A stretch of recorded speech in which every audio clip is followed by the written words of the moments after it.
बिस्मिल्लाहिर्रहमानिर्रहीम।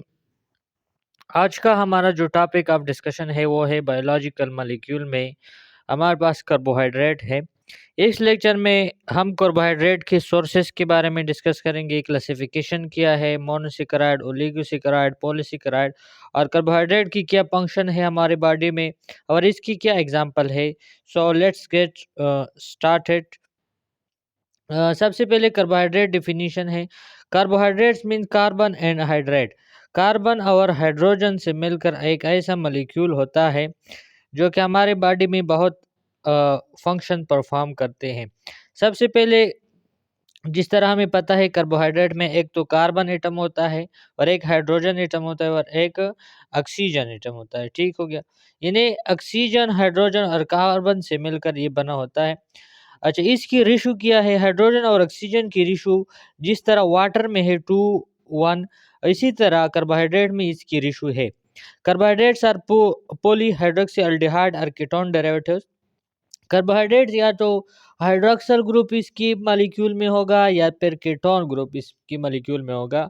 Hydroxyl group क्या होता है, कीटोन ग्रुप क्या होता है, ये मैं आगे जाके बता देता हूँ। Carbohydrate contains either aldehyde or ketone as functional group which are attached to one of the carbon atom. जिस तरह ये आपको दिखाई दे रही है, मैं इसको हाईलाइट करके दिखाता हूँ। ये कीटोन है क्योंकि कार्बन के साथ एक तरफ अल्काइल ग्रुप है, आर ग्रुप है, और दूसरी तरफ अल्काइल ग्रुप है, आर है। अगर कार्बन के साथ दो अल्काइल ग्रुप अटैच हो तो फिर ये कीटोन हो गया। अगर कार्बन के साथ एक हाइड्रोजन हो और एक अल्काइल हो तो फिर ये क्या हो गया? ये अल्डिहाइड ग्रुप हो गया। तो ये थी कीटोन और एल्डिहाइड की डेरिवेटिव से जो मॉलिक्यूल बनते हैं वो कार्बोहाइड्रेट होंगे। कार्बोहाइड्रेट की सोर्सेज जितनी भी ग्रीन प्लांट्स है वो कार्बोहाइड्रेट के मेन सोर्सेज है। वीट हो गया, सेरेल्स हो गए, मेज हो गए, बार्ले, शुगर कैन एक्सेट्रा, ये सारे कार्बोहाइड्रेट के सोर्स है, यानी इसमें कार्बोहाइड्रेट पाए जाते हैं। इसकी क्लासिफिकेशन क्या है? डिफरेंट टाइप्स ऑफ क्लासिफ मोनोसेकेराइड, ओलिगोसेकेराइड, पॉलीसेकेराइड क्या है? मोनोसेकेराइड, मोनो जिस तरह नाम से जाहिर है, मोनो मीन वन और सेकेरा मीन शुगर, यानी एक ऐसा मॉलिक्यूल जो कि वन शुगर एटम से मॉलिक्यूल से मिलकर बना हो वो मोनोसेकेराइड कार्बोहाइड्रेट्स होंगे। ओलिगोसेकेराइड में हमारे पास जो कार्बोहाइड्रेट का शुगर मॉलिक्यूल है यानी ग्लूकोज है या जो भी हो, वट जो भी हो, वो हमारे पास वन से ज़्यादा फ्यू मॉलिक्यूल से मिलकर बने होते हैं, शुगर एटम से, शुगर मॉलिक्यूल से बने होते हैं। पॉलीसेकेराइड में हमारे पास 10 से मोर देन 10 शुगर यूनिट मिलके हमारे पास पॉलीसेकेराइड बनाते हैं। अच्छा, मोनोसेकेराइड को एक्सप्लेन करते हैं। Those carbohydrates which contain one sugar unit called monosaccharide, these are simple and not further hydrolysed. अच्छा, ये ऐसे मॉलिक्यूल होते हैं, ऐसे कार्बोहाइड्रेट्स होते हैं जो कि एक शुगर यूनिट से मिलकर बने होते हैं और इसको फर्दर हम सिंप्लीफाई नहीं कर सकते, यानी इसको फर्दर हाइड्रोलाइज नहीं कर सकते, इसको ब्रेक डाउन सिंपल मॉलिक्यूल में इसको कन्वर्ट नहीं कर सकते हैं। प्रॉपर्टीज ऑफ मोनोसेकेराइड में they are sweet in crystalline solid, ये हमारे पास स्वीट होते हैं, क्रिस्टलाइन होते हैं। हेक्सागोनल स्ट्रक्चर, इसकी 6 कोने होते हैं, मे बी स्ट्रेट और साइक्लिक चेन, ये तो स्ट्रेट भी हो सकता है, साइक्लिक चेन फॉर्म में भी ये हो सकते हैं। मोनोसेकेराइड की 2 फॉर्म हो सकती है, या तो स्ट्रेट होंगे या तो फिर साइकिल में होंगे। अच्छा, तो तीसरी प्रॉपर्टी ये है, ये वाटर में सॉल्युबल है, या फिर कीटोन हो या अल्डिहाइड हो, इसमें हमारे पास फंक्शनल ग्रुप होंगे और इसकी फार्मूला CnH2O, और इन यहाँ पर हमारे पास कार्बन की एटम की नंबर को शो करता है। और इसकी जो मेन खसूसियत है, ये आखिर में ओस पर ख़त्म होगा, यानी ट्रायोस, पेंटोस, हेक्सोस एक्सेट्रा वगैरह वगैरह, और ये 3 to 7 कार्बन एटम पर मुश्तमिल होंगे। रिंग स्ट्रेट चेन मोनोसेकेराइड, जिस तरह ये हो गया, ये क्या है? ये स्ट्रेट चेन मोनोसेकेराइड है और इस यहाँ पर इसने रिंग बनाया हुआ है। ठीक हो गया। Oligosaccharide, those carbohydrate which contains few sugar unit is called oligosaccharide. Few में हमारे पास 2 to 10 मोनोसेकेराइड मिल के हमारे पास ओलिगोसेकेराइड बनते हैं। उसी तरह जिस तरह मोनोसेकेराइड फर्दर हाइड्रोलाइज नहीं हो सकता था, यहाँ पर इसको फर्दर हाइड्रोलाइज कर सकते हैं क्योंकि ये ज़्यादा मोनोसेकेराइड से मिलकर बने होते हैं और इसी वजह से इसको मोनोमर में इसको कन्वर्ट कर सकते हैं। ये भी कॉम्प्लेक्स क्लास है जो कि कंडेंसेशन रिएक्शन से ये बनता है, यानी कंडेंसेशन वाटर उसमें बनती है और वाटर बनने के बाद ये मॉलिक्यूल बनते हैं। ठीक हो गया।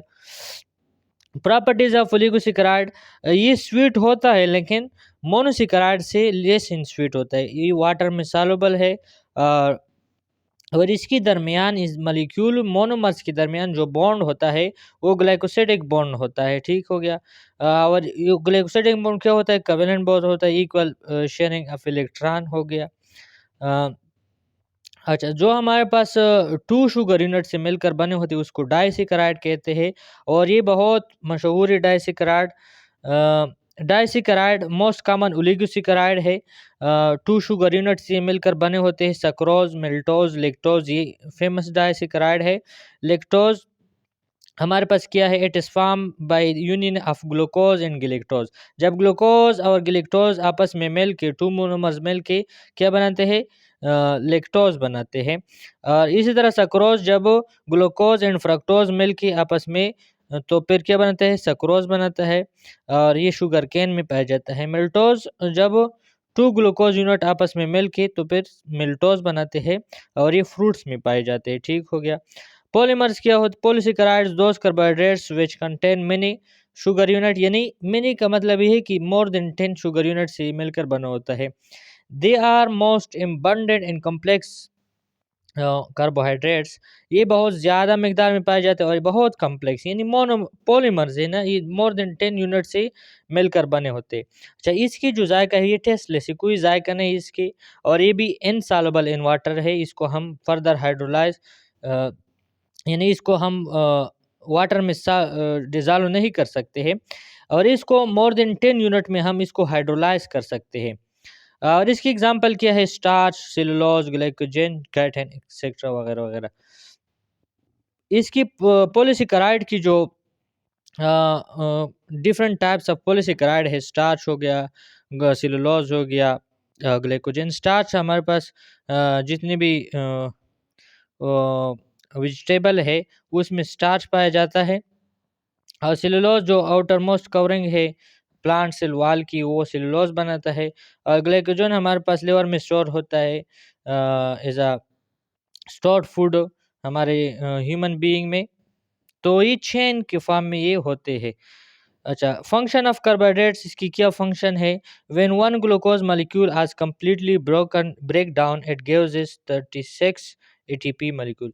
जब एक ग्लूकोज मॉलिक्यूल को हम ब्रेक डाउन इसकी ब्रेक डाउन हो जाए, यानी glycolysis, electron transport chain, Krebs cycle ये हो जाए, तो इसमें हमारे पास 36 एटीपी मॉलिक्यूल बनते हैं। और जिस तरह हमें पता है कि हम एटीपी मॉलिक्यूल एनर्जी करेंसी है और इसको हम एज अ एनर्जी यूज़ करते हैं for our daily life activities. दूसरी बात यह है, carbohydrates are the reserve food material in animals. Carbohydrates हमारे बॉडी में रिजर्व फूड मटेरियल है जो कि ग्लाइकोजन की शेप में हमारे लिवर में ये स्टोर हो जाते हैं और फिर हम इसको दोबारा अपने इस्तेमाल के लिए इसको कन्वर्ट करके ग्लूकोज में कन्वर्ट करते हैं, फिर इसकी ऑक्सीडेशन हो जाती है, फिर एनर्जी बनती है, एनर्जी हम इस्तेमाल करते हैं। एंड प्लांट्स में हमारे पास स्टार्च है। Human bloods contain 100 milligram glucose पर 100 मिलीलीटर ब्लड। 100 मिलीलीटर ब्लड हो तो इसमें हमारे पास कितनी ग्लूकोज की मिकदार होगी? 100 मिलीग्राम ग्लूकोज की कंसंट्रेशन होगी। ठीक हो गया। Honey contains large amount of glucose and honey में हमारे पास जो ग्लूकोज की मिकदार है वो बहुत ज़्यादा है। इसी वजह से ये कार्बन की एक रिच सोर्स है, यानी कार्बोहाइड्रेट्स के रिच सोर्स है। And fructose which is source of food of human. Fructose हमारे ह्यूमन के लिए as a source of food इस्तेमाल करते हैं। Carbohydrates makes the structure of living organism, cellulose makes cell wall and chitin makes the exoskeleton of arthropods. जिस तरह हमें पता है कि ये ऑर्गेनिज्म की स्ट्रक्चर बनाती है, जिस तरह सेलुलोज में प्लांट सेल के आउटर मोस्ट वाल बनाया हुआ है, सेल वाल बनाया हुआ है, और इसी तरह काइटिन हमारे पास जो पॉलीमर है, पॉलीसेकेराइड है, और ये एक्सोस्केलेटन यानी आउटर मोस्ट कवरिंग स्केलेटन बनाते हैं इन आर्थ्रोपोड्स। आर्थ्रोपोड्स में arthro means jointed, pods mean legs, जिसकी जॉइंटेड लेग्स होते हैं उसकी जो एक्सोस्केलेटन, जिस तरह इंसेक्ट वगैरह हो गए, ये काइटिन बनाते हैं। ये आज का ये था लेक्चर, होपफुली आपको समझ में आया होगा। नेक्स्ट लेक्चर के लिए दीजिए इजाज़त। अस्सलाम।